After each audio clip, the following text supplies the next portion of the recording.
Some of the things you want to think about when making an offer is first you want to sit down with a real estate agent and you want to determine several different things when making an offer. You want to know how long has that home been on the market? Has it received any other offers? And have those offers fallen out and this home has been put back on the market?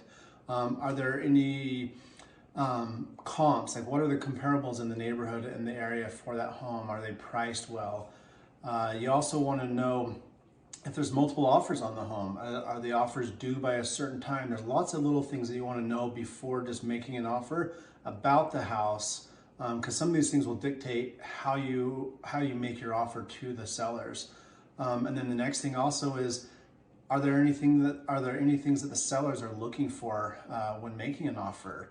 Are there things that are important to them besides price, like move-out dates, anything else like that are important to the seller? So we'll need to figure out those and find those things out when we sit down, and we'll go over all those things. Now that you've understood a little bit more about the house, some of the details, you want to jump into the offer and some of the details that are in the contract itself.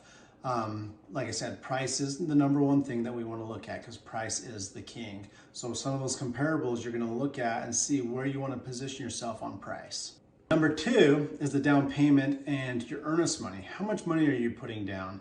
And then part of that down payment can also be your earnest money. Typically there's not really like a set amount, but the more the earnest money you have, the stronger you look as a buyer. So we'll kind of talk about the earnest money and some of the details that go into the earnest money when we sit down.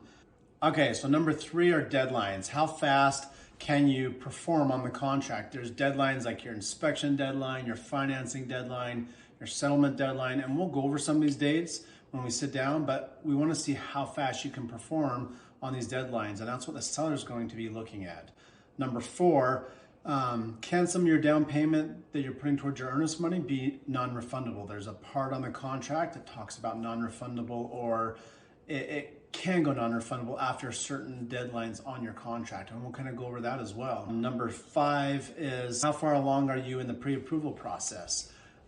Some of this pre-approval process, if you've just started, or if you've got 2 or 3 weeks into it, you can be that much further ahead than the next buyer, and it makes you look stronger as a buyer. Number six are, how many contingencies do you have?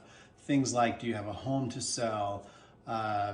Is your financing FHA, or is it conventional, or is it a first-time buyer program? Some of those can be contingencies with your offer.